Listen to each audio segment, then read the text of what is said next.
Good morning.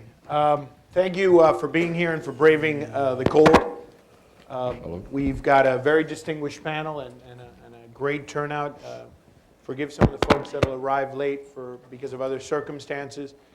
I'm in the unusual position of introducing a panel that I've never agreed with on Cuba policy, but that we're finding between ourselves a lot of common ground. As you know, NDN has only slightly touched on the Cuba issue, and we come at it from a political angle, always trying to find a way to sort of discuss this in a very important electorate in Florida. In fact, a crucial part of the electorate in Florida. And you know, I always thank Simon Rosenberg because the underlying phrase of Cuba policy is "nobody gets out alive." It can be very toxic. It can hurt your career at State Department, so people avoid it like the plague sometimes. But it's always interesting. It's always evolving and yet staying the same. And I think we have now an opportunity to move that policy forward. I'm going to introduce everyone we have up here, and then they can go presenting on their way. Hopefully all the panelists will stay between 5 and 7 minutes, which will give us a lot of question and answer time at the end. The first panelist, obviously, is the recently arrived, and let me use Moonshot. He's the man who just came back from the moon, just returned from Cuba with probably the largest congressional delegation. We also have in the audience Congresswoman Solis, who also went there with him. The largest delegation of Congress people to ever travel to Cuba. He'll sort of give us a perspective of how things are on the ground and talk about his recently filed legislation. Secondly, we have someone who lives on the moon, Miriam Leiva from Cuba. She is the wife of noted dissident Oscar Chepe, who is an economist and a professor who was put in jail for his views in the group of 75 journalists that were arrested. She created a group called Las Damas de Blanco, the women in white, who would travel every Sunday to a major church service to request the freedom of their spouses. And in the case of Miriam, she was successful. Her husband was released, although he is under conditional liberty, which means he's not allowed to speak too much. Next to me, I have Janice O'Connell, whose wisdom on foreign policy is something I wish I would have listened to many years ago. But she has been a great asset to our country, serving on foreign affairs and with Senator Dodd, and will be one of the chief persons looking at Cuba legislation and existing Cuba programs and how we can deal with it. To my left is, and always to my left, is Julia Sweig, who is one of the foremost experts on Cuba policy. And while we don't agree on much, I don't think there's any more penetrating thinking and someone who's tried to find more ways to sort of crack this very difficult issue. She has a wonderful piece that ran in Foreign Affairs. I think we have it in the packets, but if not, we'll give you the website so you can pick it up. It's an absolutely brilliant piece. And then finally, we have Sergio Bendixen. You know, he is the foremost expert on the Martians on the island and off the island, or the moon men. But he clearly has done more polling on Cuban Americans than anyone else. He's found those breaking points, has always been able to be involved in national politics, and obviously the foremost expert on Hispanic polling, but the unquestioned expert on Cuban American polling. And he is going to present some, I think, fascinating poll that he did post-Castro's disappearance from the political scene in Cuba and the repercussions that could mean within the Cuban American community and how we look at U.S. Foreign policy. With that, I'm going to let Congressman Delahunt now make some closing statements later on. Congressman? Yeah, thank you, Joe, and it's good to be here with this distinguished panel. And I am particularly honored to be telephonically with one of my heroes, Miriam and her husband, Oscar. I consider them dear friends. My heart and my prayers are always with them. So Miriam, I hope that you heard that. And please know that we think of you often.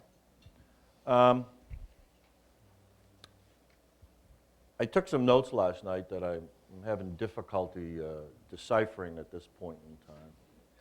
But I began with noting the title of today's conversation, After Fidel, a new day for America's relations with Cuba and Latin America. Well, the day has come. It is after Fidel. For all intents and purposes, the transition has occurred. I think for some it's almost been unnoticed. I think we anticipated something far more dramatic.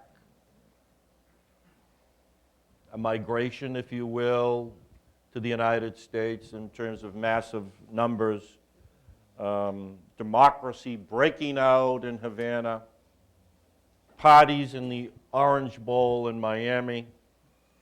None of that is happening. Clearly, there will not be a rapid transition to democracy in Cuba. When I was asked upon my return from the visit to Havana what was surprising, my response was, what was surprising that nothing was surprising there. It was as if nothing had occurred. And when I gave that answer, it struck me that this was a very smooth and seamless transition. And I would also commend to you to read Julia Sweig's brilliant piece in the most recent issue of Foreign Affairs. It's brilliant because I tend to agree with it. But I think she strikes that same theme. The transition has occurred. Fidel will not be back at his desk. I believe the Cuban officials, when they stated that he does not have cancer, and that whatever his illness is, it is not terminal. Clearly, he is very ill. I surmised long ago that it was diverticulitis, and that would appear to be the consensus opinion now.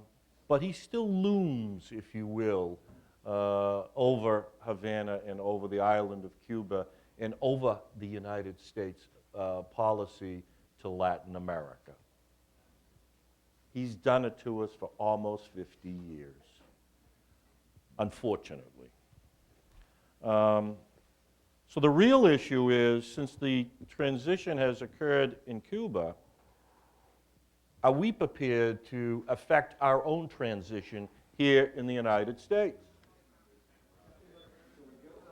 Well, if we're really genuinely interested in fostering democracy, I think we should. Because, as even Joe has acknowledged, we haven't had a lot of success in the past 47 years. My own belief is that that transition is inevitable. Clearly, this administration has staked out an intractable position. I don't see change occurring, but this administration has also managed to achieve lame duck status rather early. Their influence is on the wane. They are preoccupied with Iraq, appropriately so, although I happen to disagree with their approach. But Congress is changing. And what we have seen over the past several terms of Congress is a majority favoring change, particularly in the area of travel. Now with a Democratic majority, if amendments should pass, I can assure you that democracy will, or the democratic process, will be respected within Congress, and it will not be stripped out at the very end in the middle of the night, but that those amendments, if we should secure their passage will remain intact. I know my leadership, and I'm sure Janice O'Connell could report the same in terms of what would happen in the Senate. So, are we prepared? That's the question. I think we are. The conditions are there. We have a year and a half ahead of us of legislating, if you will. But how do we accomplish that? Because I see my time is running out. Well, if we presume that the status quo is unacceptable, and I think there's a consensus that it is unacceptable, both on the right and on the left, I think there is a thirst for change, and I think Sergio will reveal the significant movement within the Cuban-American community. I believe in a total removal of the travel ban. At the same time, I respect the Cuban-American community. I know the passion that is implicated for those people who are most intimate with the issue of that bilateral relationship between Cuba and the United States. So, I would accept incrementalism, if you will. And I know some of my dear friends would reject that, but we can debate that. I know that Julia will. But I have filed legislation with Congressman Ray LaHood that we've entitled the Cuban-American Family, hold on. Rights. Don't laugh. Family Rights Restoration Act. Thank you, Joe. Okay? I think at its core, it's a humanitarian gesture. I think what we have done, or what this administration has done in terms of restricting the right of Cuban-American families to visit their loved ones back in Cuba is truly cruel. When the author of the restrictions, a former assistant secretary, said to me, when I asked him, well, what happens if you have parents who die within a 3-year period? And there was a shrug of the shoulders and said, well, you have to make a choice. That's cruel. And it's not what we're about as a people. It's not what we are about as a country. So it's humanitarian. At the same time, I think it's something that ought to be embraced by the Cuban-American community. And with the assistance of people like Joe Garcia and others, some of you are here in this room today, I think we can gather the support in Congress, within the community, to pass this legislation and force the administration to pause and reflect whether they want to veto this. And I dare say, if this passes, history may very well look back and say, this was a watershed moment in terms of the bilateral relationship between the United States and Cuba, and hopefully we would see a new course that would benefit both the American people and the Cuban people. Thank you, Joe. Thank you, Congressman. Miriam? Yes? You're on. Thank you. Well, good morning to all, and I am very grateful to Joe Garcia and his colleagues for this opportunity. For a Cuban, it is very odd to be able to address an audience openly. In my case, I have the privilege to be considered a non-persona by the Cuban authorities. Espinosa said that my husband asked me to say hello to our friend Congressman Delahunt. Thank you. Oscar keeps on working very hard. I feel that many good friends are among you. Excuse me for not mentioning all. Many of you might not agree with my views, but I take the privilege of your democracy in an exercise towards ours. Today in Cuba, you could not do the same. These are my personal views. July 31st, 2006 is a historic landmark in Cuba. Fidel Castro provisionally ceding power to his brother Raúl Castro was the turning point of almost 48 years of totalitarian regime. His snapshots on TV seal the popular conviction that this era had ended and that no one will be able to establish again an almighty personal government. Cubans have passed from sudden amazement and greater fear to expectation for changes, to hopelessness, and to desperation due to the economic, social, and political crisis brought by Fidel Castro's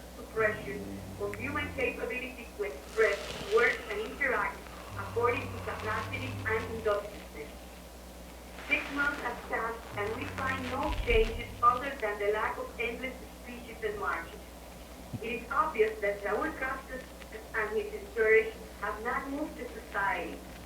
The military have been very successful in maintaining social control with the powerful political police and hundreds of thousands of informers surveying each and every person.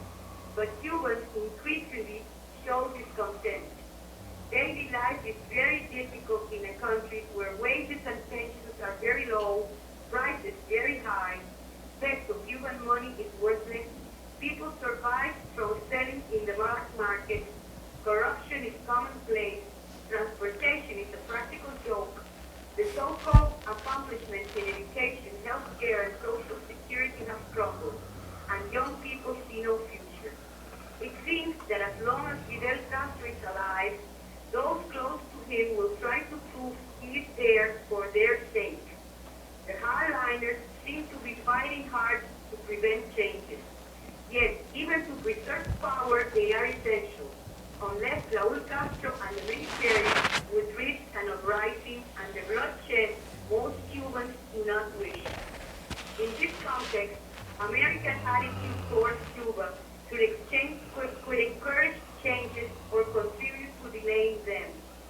Confrontation helps those against changes, democracy, and respect for human rights within the Cuban government. Confrontation is taken as an alibi for repression against any signs of disagreement, especially dissent, that is, the dissidents. We are accused of being mercenaries. Cubans on the island need waves of ideas and exchange of views with our brothers and sisters living abroad, mainly in the United States. They are very dear to us, and freely coming to Cuba with their knowledge and expertise, they could contribute to the Cuba we forge. Also, Americans who take for granted their democratic rights just by expressing daily life experiences here could help make a great difference in the knowledge and aspirations of people who are denied the right to learn what happens beyond their micro world. Likewise, allowing Cubans and Cuban Americans to freely send money to the needy on the island would save so many and would be very, very praised as a goodwill gesture from the American government to the Cuban people. Effective, widespread assistance to most of the population. 40 years ago, the embargo was enacted, yet Fidel Castro will pass away, alleging he is in power. He will leave this world as any other sick elderly would. The embargo has suited his purposes of having a foreign enemy. It has served as a pretext to justify all his wrongdoings domestically and inciting anti-American sentiments and insurgency the world around. Being a clever politician, while demanding an end to embargo, he really enjoyed it. But when trade with the United States stands in the 5th place of Cuba's commerce, what sense does it have to maintain the embargo? Lifting the embargo means leaving the fabled hardliners empty-handed. It would mean opportunities for the American enterprises, providing expertise and demonstrating how a person can progress according to self-effort without political compromises. It would also enable friendly countries, such as the European Union members, to devise together with the United States more effective means to assist the Cuban people on the path to democracy. It would help many Cubans who have been pretending for years to put an end to double standards, to come forward with their ideas of changes. There is a hidden opposition in Cuba that is longing to come to the surface, and the moment is right. We must not lose it. The Cuban people do not deserve to be in misery, missing the advantages of the 21st century. Our main issue is the release of all prisoners of conscience and political prisoners, especially the 75 inhumanly sentenced to 28 years up to 28 years in jail during the dark spring of 2003, of which 59 are languishing with very poor health and 11 on conditional release due to health problems can be returned to prison any moment. Shameful and criminal was the death Tamayo last January 10th in a hospital in Havana. Although he had American and Dutch visas, he never received permission to travel abroad. Psychological torture to their families and repression against legitimate whites must stop. We Cubans know that the future is in our hands, but American lawmakers can help us very much in our path to democracy, reconciliation, and reconstruction. I am certain that all Cubans in exile, Cuban Americans, and Americans wish us all the best. In Cuba, transition is underway in the minds and hearts of all Cubans. Once again, I thank Joe Garcia for this opportunity and his solidarity. Thank you very much.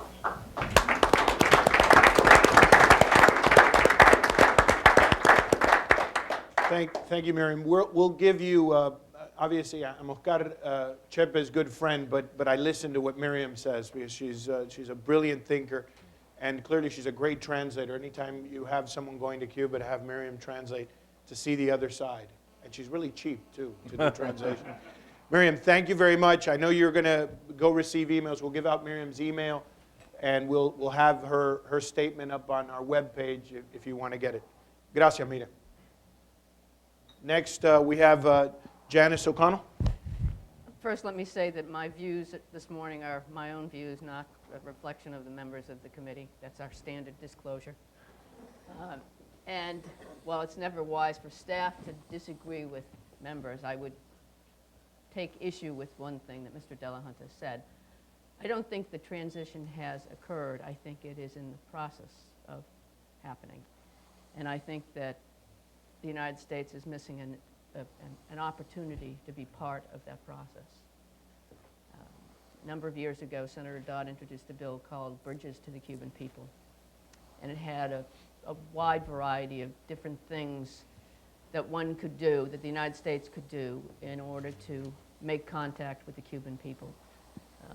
The primary focus of that legislation was to provide space, to provide political space so that the Cuban people would have more opportunities to shape their future.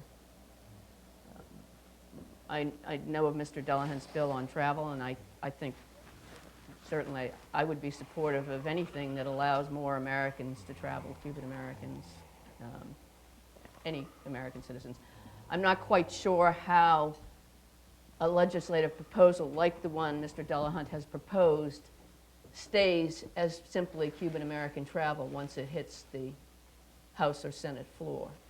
Certainly in the House it's more controllable, but in the Senate I think there's strong bipartisan support for something beyond just Cuban American travel.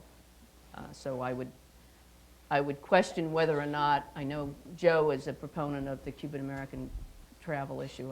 I'm not quite sure how it would be contained or how we would explain why it is other Americans shouldn't be allowed to travel. I think the Cuban government is showing an interesting face to the world. They are clearly demystifying, depersonifying their government. You don't see the Cuban leadership out and about and as actively promoting the persona of Raul Castro as they did with Fidel. Unlike 10 years ago, Cuba isn't alone anymore in the hemisphere. It's got lots of friends. And those friends are prepared to help this Cuban government maintain the kind of system I think we all abhor, a system that doesn't allow the Cuban people to have freedom. So we can either stay on the sidelines and let that occur, or we can enter the fray. And I think there are ways, if we begin to set aside our differences, that, Joe and I have interestingly known about each other for years, but only within the past 6 months ever sat down and had a conversation. So that, I think that probably is the first step toward suggesting that there is a fundamental change going on in the Cuban American community. And I think we're all anxious to work together to see how we can incrementally, and I think I think we should think bigger than simply Cuban-American travel. I think we should think of other ways that we can create opportunities, create space, and get to know some of the people who are currently in government in Cuba to see where there's common ground.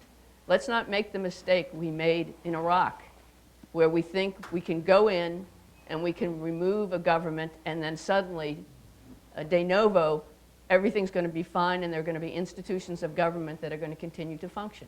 I think we all know now that's a pipe dream, and I think this window of transition is not going to be there forever. The longer we allow the consolidation of this current government, the more difficult it's going to be for us to take this moment in history to help Cuba be on a new course. And so I hope that Joe and others who are interested in this, that we really sit down and put our heads together and come up with a strategy and legislation, because this administration is not going to do anything. Their proposals for the transition to Cuba are silly. Broadcasting internationally a broadcast of TV Marti in violation of international law, so that, and the rationale given for this is so it will make it more difficult for the Cubans to block it. Not that they won't block it, but it'll make it more difficult for them to block it. Seems to me a really fruitless and silly direction. So unlike a few years ago, where I think a lot of us were burned out trying to affect change in Cuba, I think there's a renewed interest and a renewed energy. And so we'll see where it goes. Thank you, Janice. Julia? Jill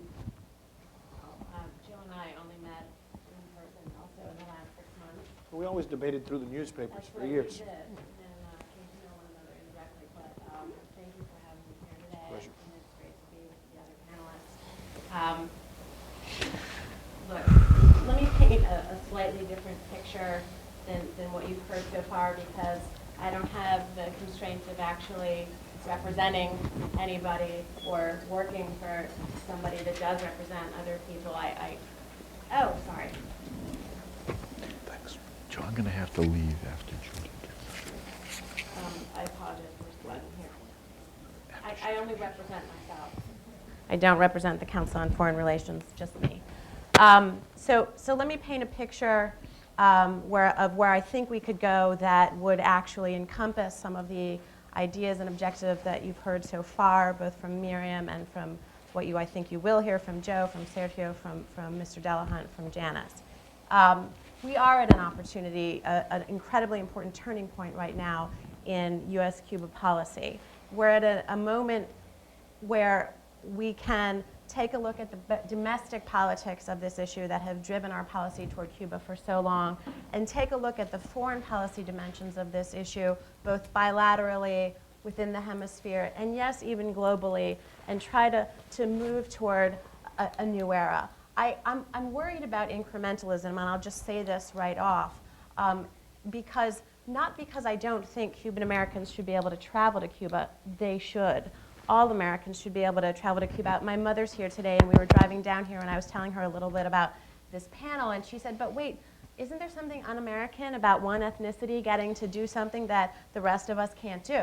And of course, that really is the nub of the issue when it comes to travel. And my concern, and then I'll go paint you the broader vision, is that if we get legislatively stuck only on the Cuban-American travel issue, are we taking the oxygen out of the room, sucking the wind out of the sails of the broader push in the Rangel-Flake bill, for example, to get rid of the travel ban entirely?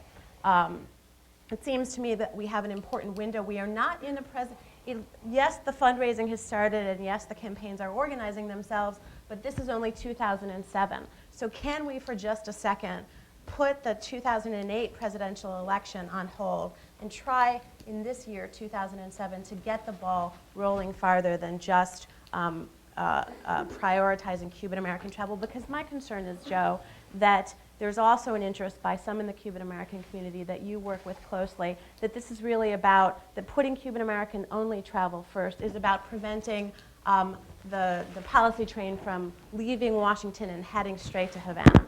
And bypassing Miami is the biggest nightmare since Elion, that perhaps sort of the gringos would sort of look up and go, wait, we don't really need to have the tail wagging the dog endlessly. The policy is stupid. We need a broader foreign policy that reflects our national interest, and right now we don't have one. So I'm worried that there's sort of a sort of triangulation play going on here right now, and I think that the opportunity is bigger and shouldn't be missed. And what is that? Look, Miriam said it beautifully, others have too. The United States strengthens the hard line in Cuba by continually handing it a smorgasbord of fantastical, silly, and vengeance-driven policies that it can use domestically to shore up anti-Americanism, to harm the dissidents, to prevent debate internally about what kind of body politic, what kind of future, what kind of society Cuba wants to become. That's the role U.S. policy plays today. And were we to turn on a dime and say, look, we're going to get ourselves out of Cuba's domestic politics. We can't take Cuban Americans out of our domestic politics. Cuban Americans are Americans. I'm not saying that. But we can surely get ourselves a little bit more out of Cuba's. And by reshuffling the deck, Raul Castro and Carlos Laje and that cast of characters know exactly what to expect from the United States of America. They expect us to do itsy-bitsy incremental. They expect us to allow the tail to continue to wag the dog because they expect the Democratic Party and the Republican Party to continue to misread the dynamic on their island and to believe that you cannot get the White House if you don't have that 18% margin of Cuban Americans. Now, that's a debatable question. We'll hear about it. But they expect us to continue also to have much broader foreign policy concerns, which we do because this is a low-stakes issue. By comparison to Iraq, by comparison to the dramatic shifts in Latin America and the energy independence issues that we face, the immigration issues that we face, the global climate change issues that we face as a nation, this is no big deal issue. So the temptation will be to let it sit there and fester. But look at, I have 3 minutes.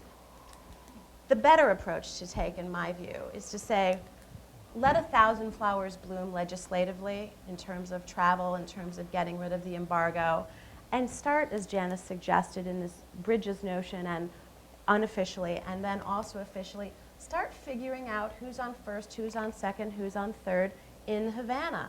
You know, most of us who do go to Cuba come back, and the intelligence services in our country don't sit down and say, hey, fulanita, what did you learn?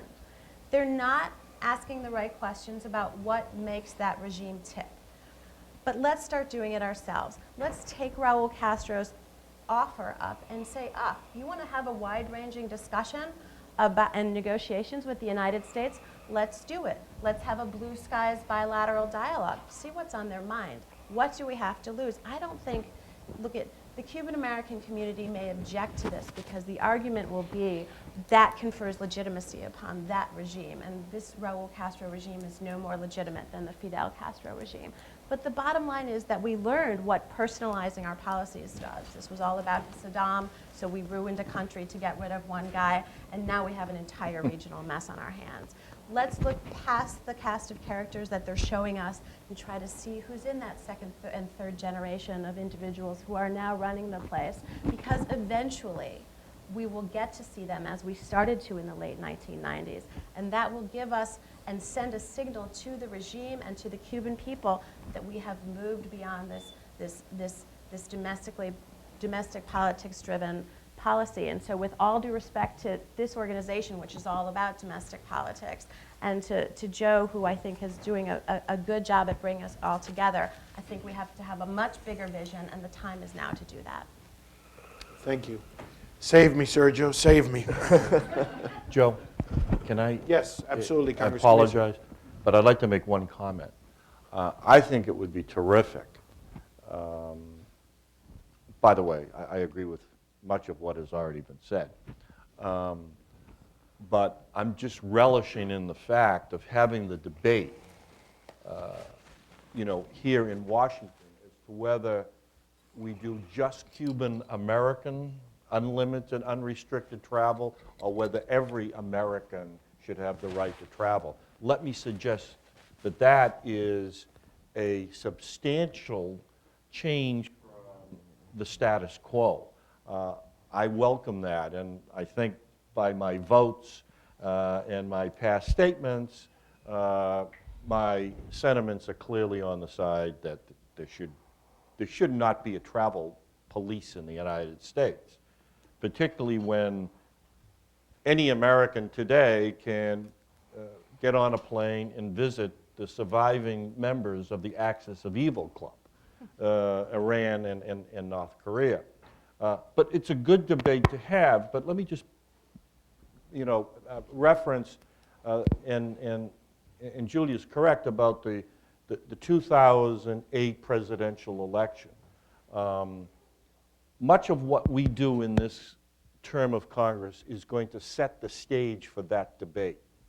And I think the debate in 2008 ought to be about the reconfiguration of the relationship between Cuba and the United States, not just limited to the travel issue. And with that, Joe, keep up the good work, and thank you. And I've already read Sergio's polling data, and it's good as most of his polling is. Sergio? Yes. A few years ago, I was invited to breakfast with Otto Reich by a Cuban-American friend of mine who thought I might help him with his confirmation and a few Democratic senators. And my Cuban-American friend began the breakfast by letting him know that I knew Senator A and I had worked in the campaign of Senator B, et cetera, et cetera. And Otto Reich interrupted him and said, but Sergio, do you know Janice O'Connell?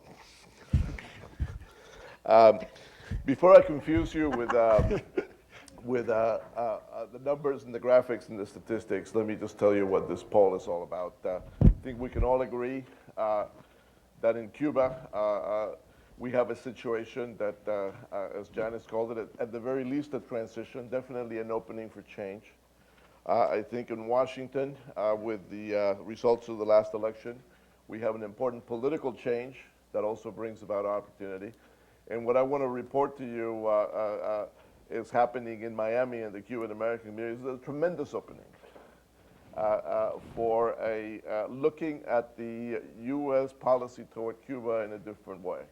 I think that the change in the regime in Cuba, the fact that Fidel Castro will no longer be in power, has created a tremendous opportunity that those of us that would like to see a democracy in Cuba, the process by which democracy in Cuba arrives, is accelerated, that we should take advantage of this opportunity, because it is not often that you see the situation in Cuba, the situation in Washington, and the situation in Miami offer up that kind of opportunity. Let's first look at the results of this survey, which was taken in September of last year among 600 Cuban adults.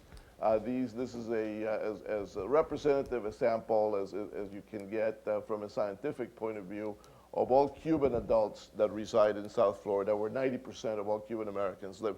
Let's look at the demographics, because that's very, very important. First of all, there's a lot of talk about the younger Cuban generation, the ones that were born here, as being maybe the engine of change in Miami.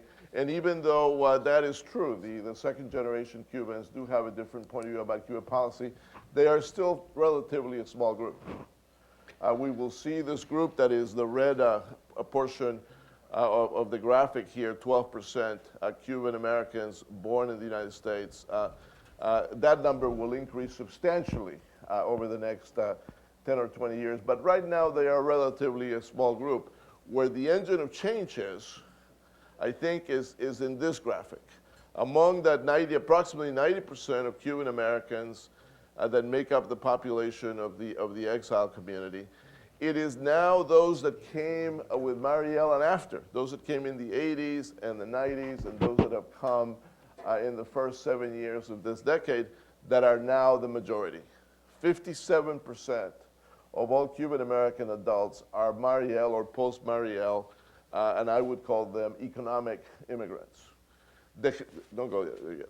The historic exiles, those that have the very conservative point of view, those that support the confrontation strategy of the Diaz-Balart brothers, those that are represented by some of the strident people that are on the radio are now only 43% of the population. And of course, because of the biological reasons, obviously that number, that percentage will continue to shrink, and the weight of those that came in the 80s and 90s will continue to increase.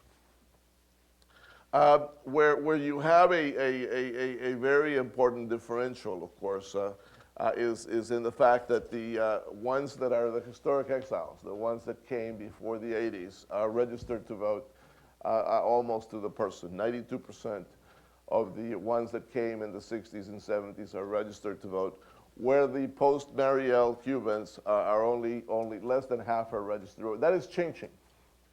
Only 2 or 3 years ago, only 18% of that second group was registered to vote. But they are now registering in large numbers. Many of them have now been here in the United States for more than 20 years. That's usually the amount of time that it takes for economic immigrants to integrate themselves into the country, register, and begin to participate in elections. And I would expect that by the 2008 presidential election, the majority of those that came after 1980 will be a part of the electorate. We see also that there is an important change going on in terms of party registration. Although Miami and the Miami Cuban community has been a one-party place for many, many years, you can see here among the ones that came in the 70s, the 60s, more than 80% are registered Republican.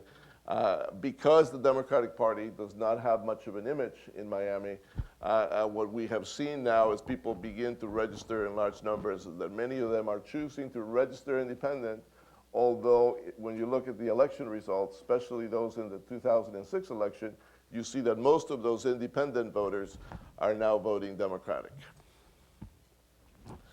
What about the, once that you look at the demographics, now what about their mindset? What is going on? This poll was taken almost immediately after the announcement in Cuba that Fidel Castro was ceding power to his brother. Let's go to the first graphic. No doubt that the Cuban Americans in Miami, more than almost 90% of them feel that the days of Fidel are over. 74% say that he will die soon, and another 14% that even if he recovers, he will not come back into power. And the majority of Cuban Americans in Miami, whether they happen to be historic exiles, whether they happen to be post-Mariel exiles, they feel that there is a major probability that a transition towards democracy in Cuba is now a real possibility. Only 30% are somewhat pessimistic about what might happen. So the opening is there. They see the retirement, if you may, of Fidel Castro as a major opportunity for change. And as you can see, it is the larger group of both exiles. The historic exiles, 47% see it as a major opportunity, 61% of those that came after Mariel. So the numbers aren't the same, but still the larger group of both, the largest group of both exile groupings agree on this. And they are, I think, realistic about how long it's going to take for important change to happen in Cuba.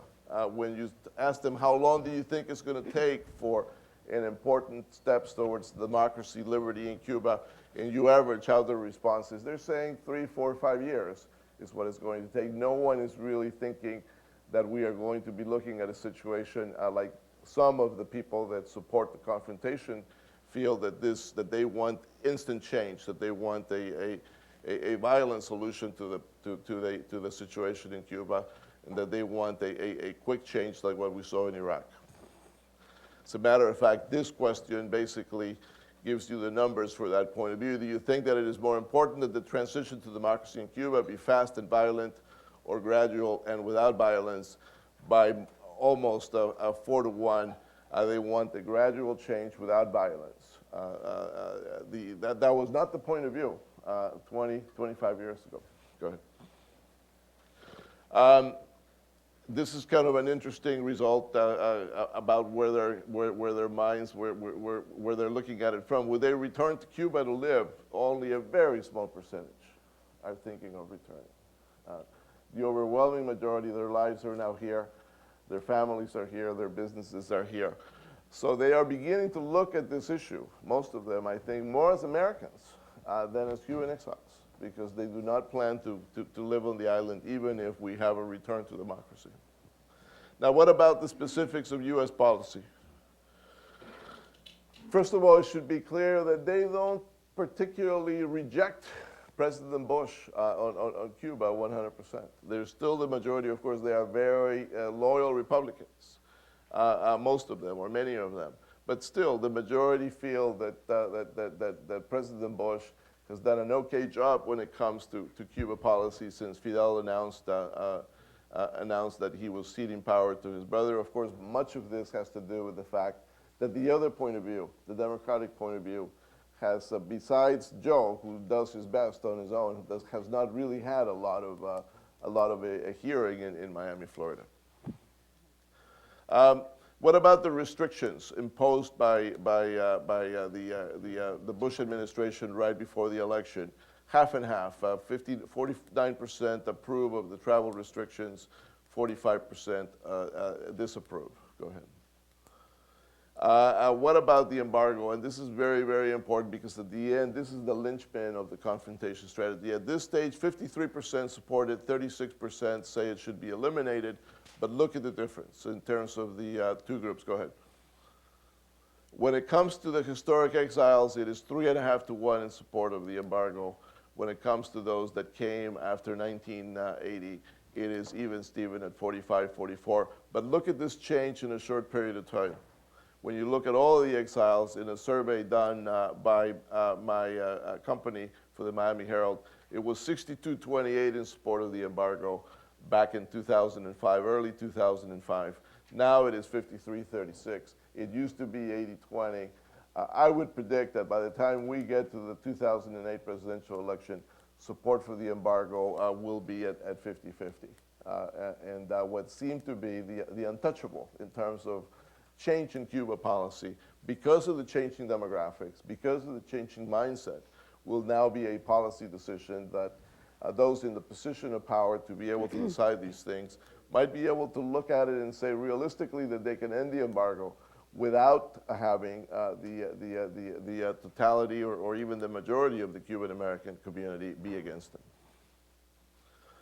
What about American citizens traveling to Cuba? 49% support it. 45% oppose it. As a matter of fact, you might be able to make the case, although the numbers are very similar, that there is a larger group of supporters for Americans being able to travel to Cuba than for Cuban exiles being able to travel. The numbers are very similar. If you're going to make one change, maybe the other one should be considered because the numbers in Miami are practically the same for both proposals. And as you can see here, in terms of American citizens traveling to Cuba, again, huge difference between the historic exiles, where only 1/3 support. Again, this is the shrinking group, and the ones that came Mary Ellen after, 57% support American citizens being able to travel to Cuba. What about residential properties in Cuba? Should they belong to those who had title to that predating Cuba's revolution? Or do they belong to those that live in them now? One of the more important points that the Cuban government has tried to scare Cubans in Cuba about what might happen if we regularize relations with the United States and we go back to a more democratic system. Cuban exiles themselves, 2/3 of them are telling us, no, the properties belong to those that live in them now. If I did have property in Cuba, I am willing to sacrifice it for a good transition toward democracy, a faster transition toward democracy. And finally, I think this is the last one. And this is the most important one, the most important graphic, because it summarizes everything. If a new Cuban government shows an interest in a gradual improvement of relations with the exile community and with the United States, do you think the U.S. government should negotiate with the Cuban government? This used to be 20% yes, 80% no, on the days when dialogue was basically a word that connoted being a communist in Miami, when negotiation was not something that anybody would consider. Now 72% over the telephone, knowing that we know who they are, saying yes, if there is an interest, if there is a signal, from the Cuban government to negotiate that we should go ahead and do it. Only 20% said we should not negotiate.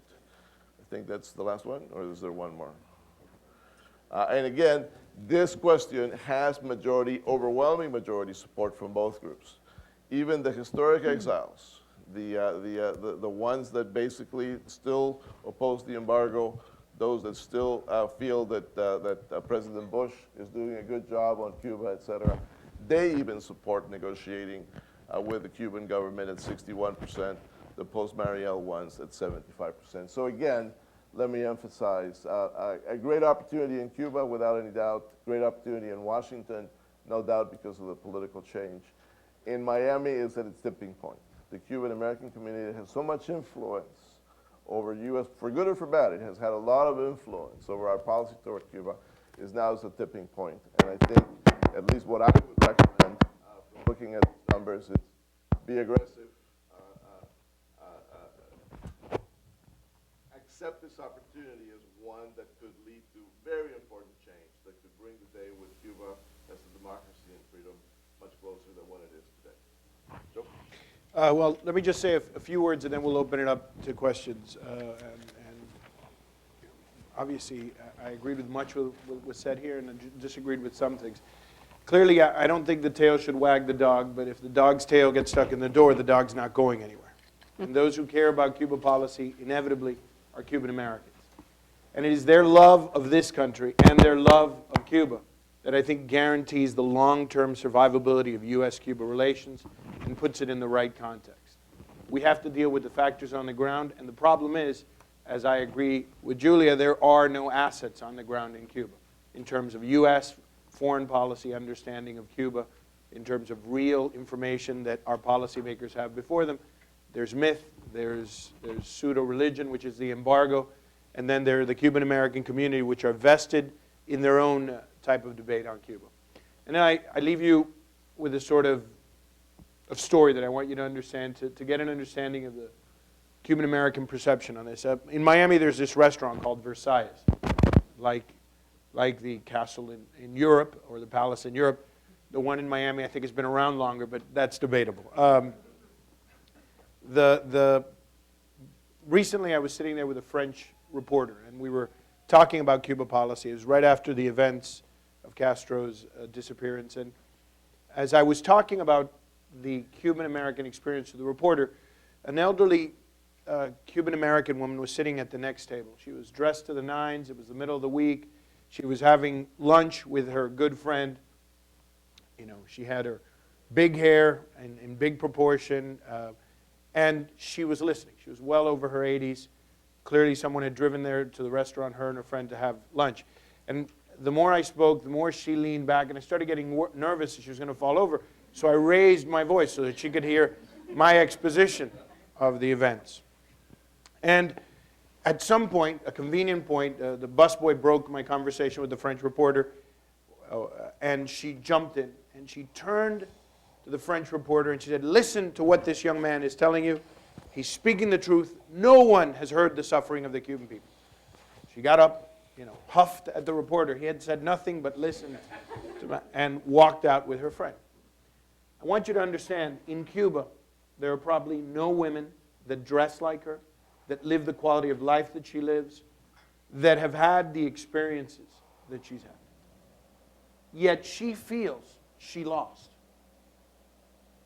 That is important to understand, because in Cuba, the ones who lost are the ones who won, and the ones who won are the ones who lost. And establishing a point of discussion is almost impossible.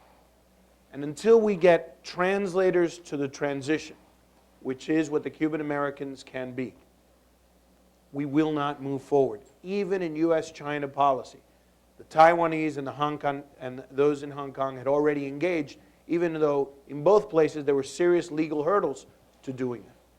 We have to give the Cuban Americans an entree, I believe, and I know we may disagree on that, but we have to give them an entree to be able to give us all the possibilities of what we look for, which is a long-term stability and a relationship with the United States that I think is to the benefit of both countries.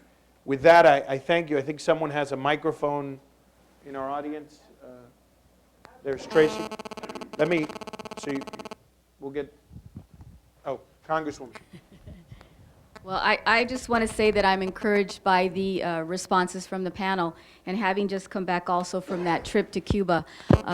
One little anecdote that comes up in my mind is that the people there of Cuba are the ones that are really, I think, the voiceless. They're not here to represent themselves, but in just discussions that I've had while there and on other trips, they have a great love and desire for this country and for the people that live in the United States, and that was made very clear to me. And there is that thirst to know more.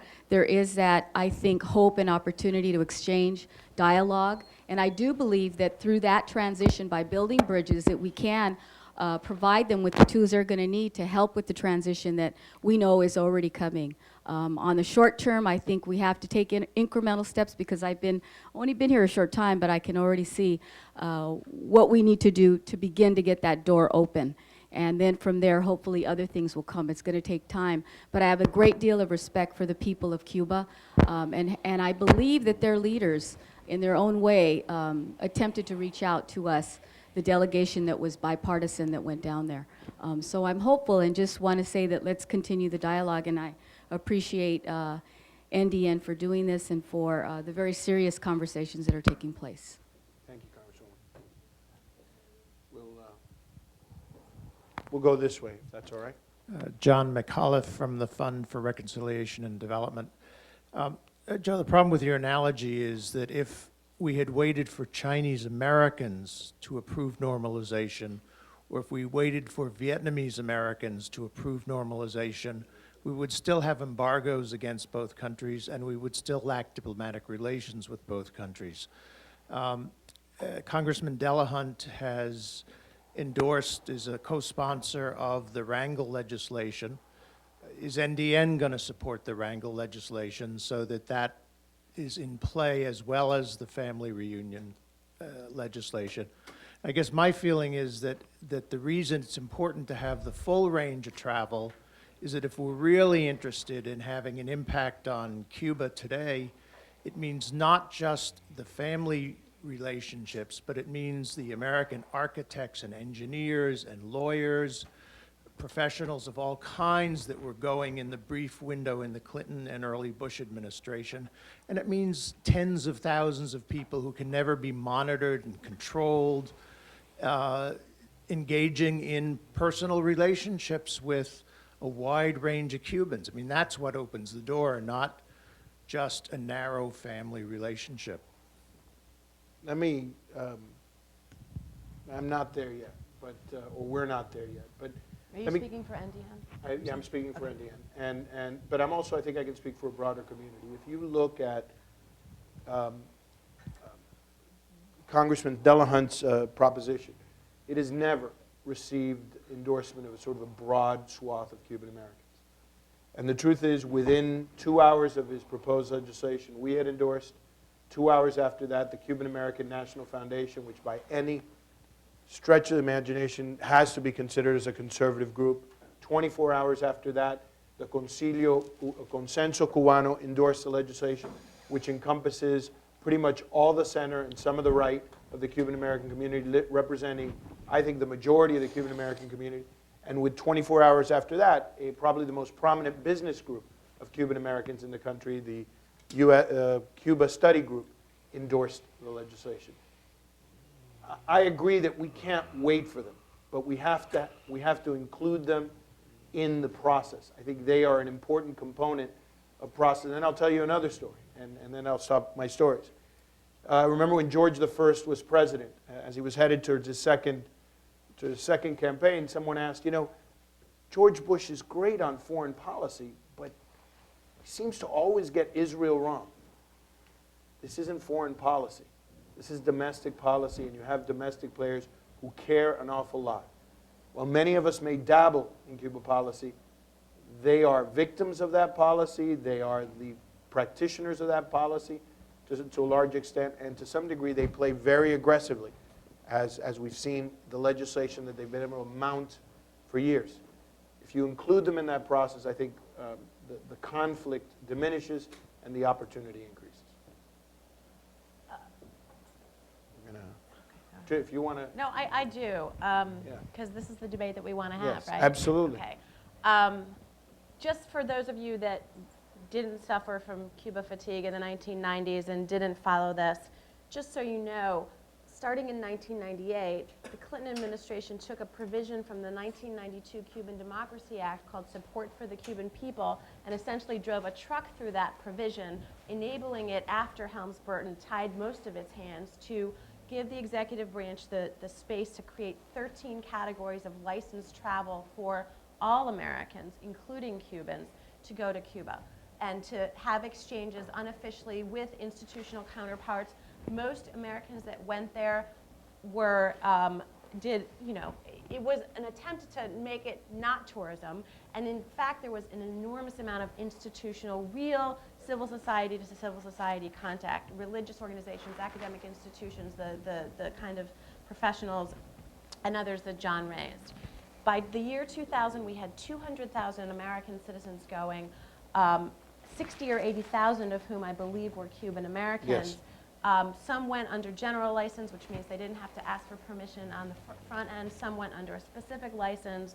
So what's now on the table again legislatively is kind of going back only to a sliver of what we had until 2003. The Bush administration stripped the non-Cuban American travel progressively and then stripped most of the Cuban American travel. So we're talking about getting back to a place where we already were and where we could be through an executive branch move. Now, you said this is domestic politics, it's not foreign policy. I run the Latin America program at the Council on Foreign Relations. I am interested in getting our overall foreign policy toward Latin America on a better track. It has been distorted for the last 50 years by our response and obsession with the Cuban Revolution. I also write extensively about anti-Americanism around the globe and in the hemisphere. And one of the things that is the case is that Cuba has become a symbol, not just for the left in Latin America, but for the Eurocrats at the EU, of American power gone wrong, of the distorted and perverted uses and obsessions of American power.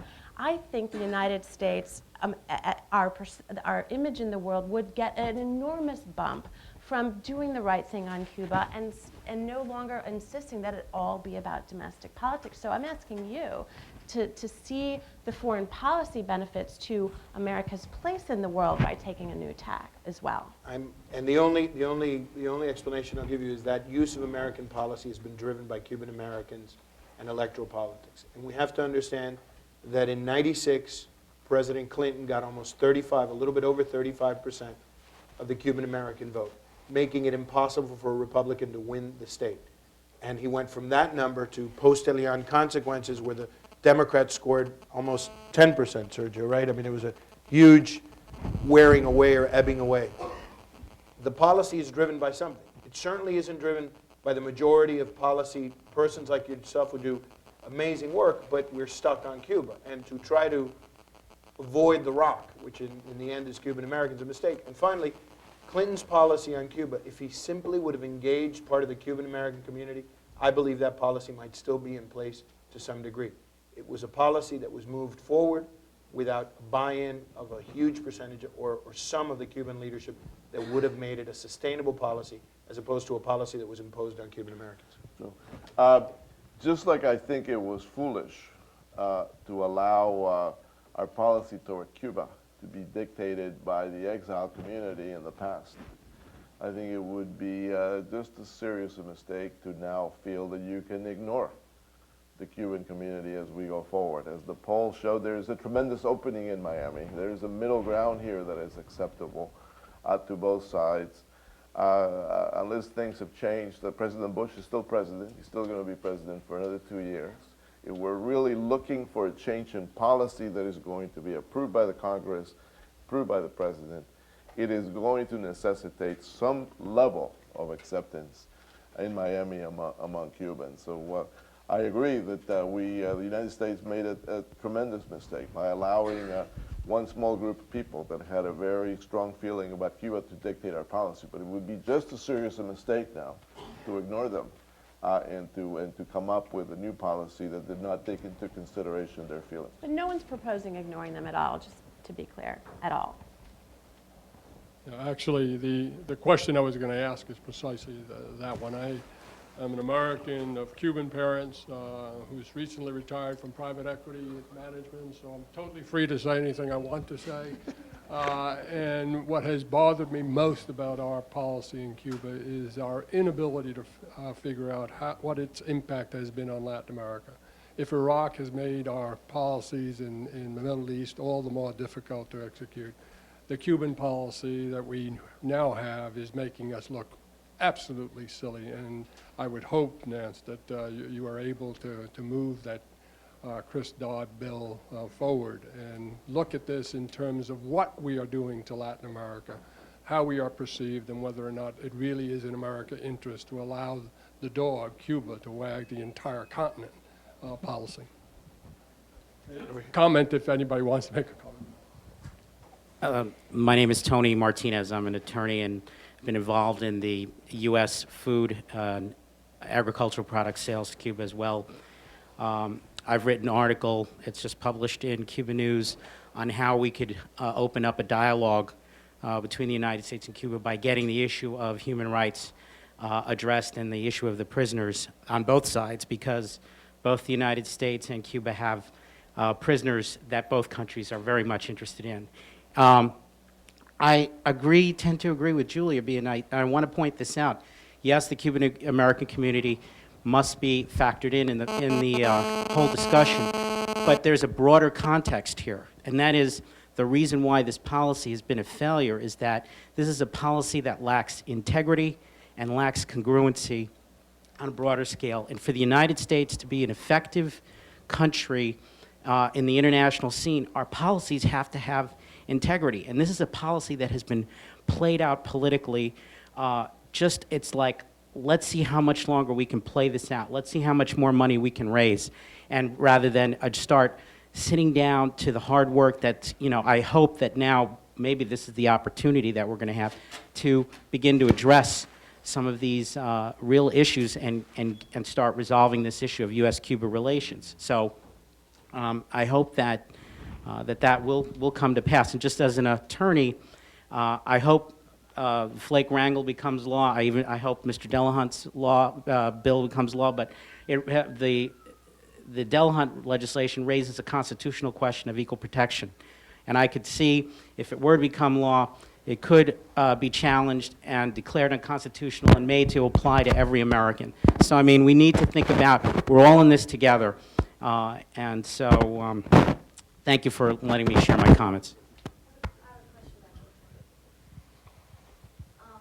Use the microphone because we're recording. Thank you. A couple of questions to Mr. Bendixen. In the survey, did you ask when the transition, the question fast and nonviolent, was that part of the survey? Because I was wondering if there was anybody who would be in favor of a fast transition, but that wouldn't be nonviolent. And the other question I have is, have you ever surveyed the other Latino groups in Florida, like the growing Puerto Rican population, Dominican population, the Mexicans and Central Americans that would feel differently about Cuba and are becoming part of the population in Florida, or that already are the population of Florida, especially electorally? Yes. Well, first on the second part of your question, yes. In terms of non-Cuban Hispanics in Florida and nationally, they pretty much support the elimination of the embargo. Their point of view is very much of what you might consider the progressive point of view on Cuba. They do not believe that this confrontation strategy that the United States has followed for so many years is a good one.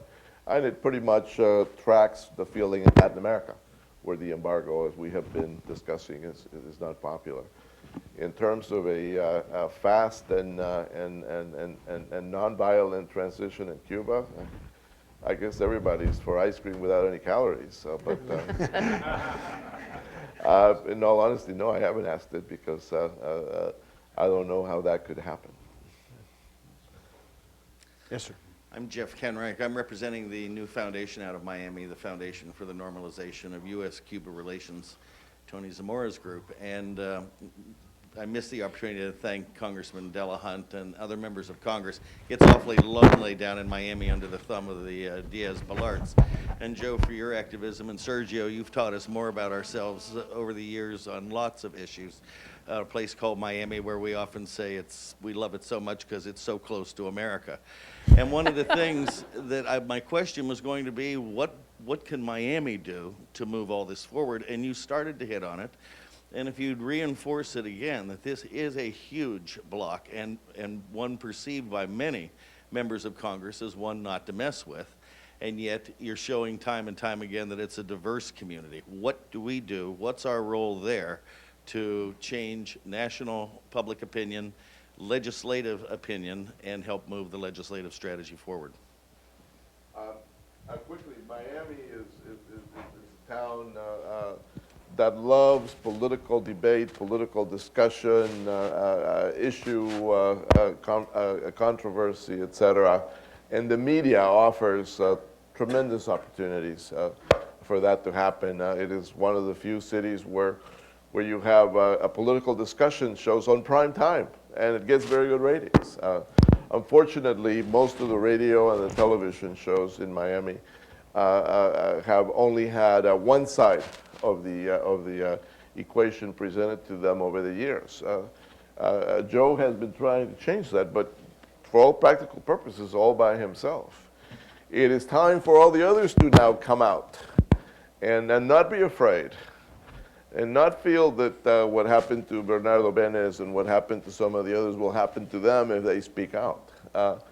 The time has come for all of those like yourself and your group that have a different point of view to start going to the radio and start going to the television and saying we are just as proud to be Cubans. We want the democracy. We are just as strongly against Fidel. But we think that the policy of Diaz-Balarts is wrong. It has failed. It has not led to any change in Cuba. We want to try something different. Joe cannot do this by himself. But I'm trying. Hi, good morning, and pardon my voice. I'm getting over a cold. Pedro Pablo Permuy with Greenberg Traurig, Director of Government Relations, Greenberg Traurig here in town. And thank you all for a great presentation. We've been discussing what should Congress do toward Cuba. What should American policy do or not do, and how, at what pace. I would like to ask the panelists to comment on what maybe Congress should ask Cuba to do. Let's suppose that some of this passes. Is the fact that this passes, does that change anything?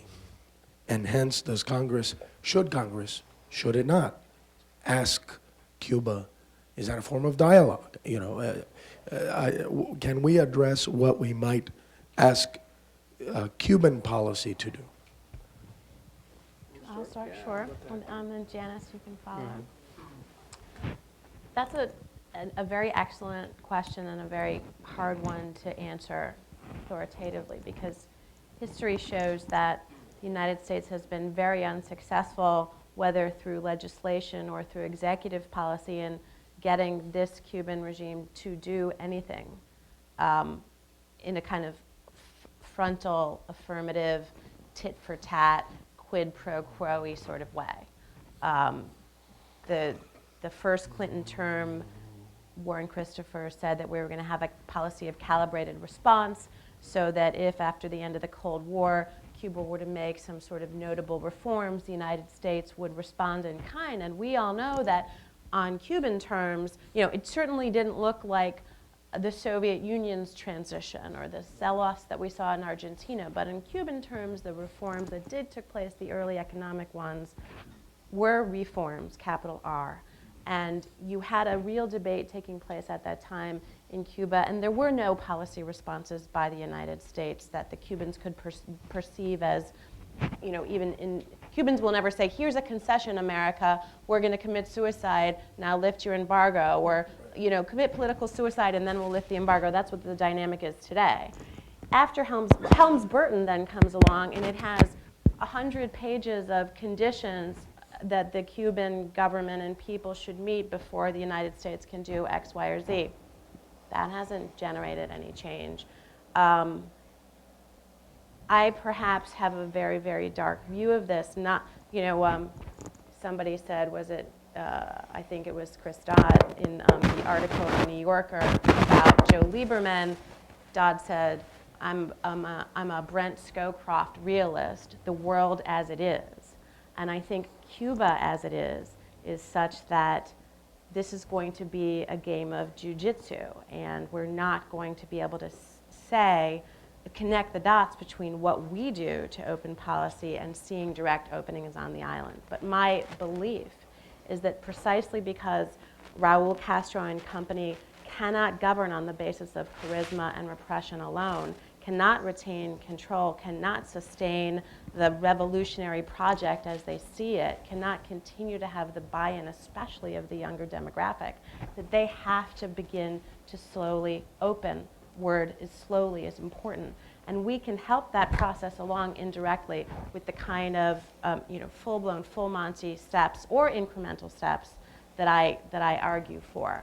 Down the road, or even beginning today, there are some narrow issues. They may be political prisoners. It might be security issues within the Florida Straits. It might be sort of discrete, and you know about these security issues from you were at Defense. But that doesn't mean, those are not about regime change. Those are about cooperating with an adversary for the purpose of dealing with mutual national interests. That won't satisfy the desire to see a freedom and democracy on the island. I think we have to understand that we've had 50 years of this, and this will be a very slow process. So I think we have to be realistic about what Congress can and can't expect. May I just point something? A good analogy I've used to describe how policy is we play with Cuba is the old the cartoon, the Peanuts character of Charlie Brown and Lucy. And Lucy's got the football, and Charlie Brown's coming up to run to kick the football, and she moves the football away, and Charlie Brown trips up and falls. And we just keep it never. We have to move away from the quid pro quo. We need to take a stand about who we are, what we want to do to improve relations, and kind of let things develop, because the Cubans certainly have not been very, they're not going to not look at it in the way of, oh, well, just because you did this, now we're going to do that. No, it doesn't work like that. There's just so much, there's been so many years of lack of communication, when what we need to be doing is engaging and talking with them. I'd like to say something. I think the notion that we should expect something from the Cuban in return for our making changes to our policy, that's what's held this policy hostage for 50 years. For 50 years. Does anyone really believe that Gorbachev, when he undertook Glasnost, thought that he was headed that Russia and the Soviet Union were headed for where they were headed? No, he did it. He did the things he did because they made sense for him and for his regime at the time, and he was trying to do certain things. And I agree with Julia. Raul is going to be under enormous pressure. We need to create opportunities. I don't mean in a friendly sense. I mean opportunities that create space and economic change in that country. And to wait for the Castro brother to do something that we want them to do, I think we're being foolish, and I think we're being short-sighted. If I can just agree with that 100%, I think this great opportunity should not be wasted looking for a negotiation of quid pro quo. I think this is the time for unilateral action. I would propose the following: can the Cuban regime really survive a million American tourists going down there every year? Considering that the military owns most of the tourist facilities. You have I don't mean to simplify this thing and to make it sound like it's going to happen just like that, but the ingredients are there for a change in American policy, creating by itself a tremendous dynamic of change that for reasons that we have been discussing has not been really considered before now. And this is a great opportunity. Let's not waste it. Nelson Cunningham was on our advisory board. Joe, time is late, so I'll drop the question part of my question and just make a quick comment. I want to thank you and Simon Rosenberg for convening this group and convening this panel. I've known Simon for years. He is the most creative thinker that I know on how to integrate foreign policy and domestic policy when it comes to dealing with the Latino and Hispanic American communities. The work that NDN has done more broadly with Hispanic Americans, I think, is of tremendous value to the political debate. And I think this particular focus on Cuba and on Cuban Americans and how to move the debate forward and integrate the policy and the politics is essential. And Joe, I want to thank you and Simon for creating this forum for all of us. Thank you. Thank you. Thank you. Obviously, we're available for individual questions. Thank you for coming. I know it's a tough morning. Thank you. Thank you.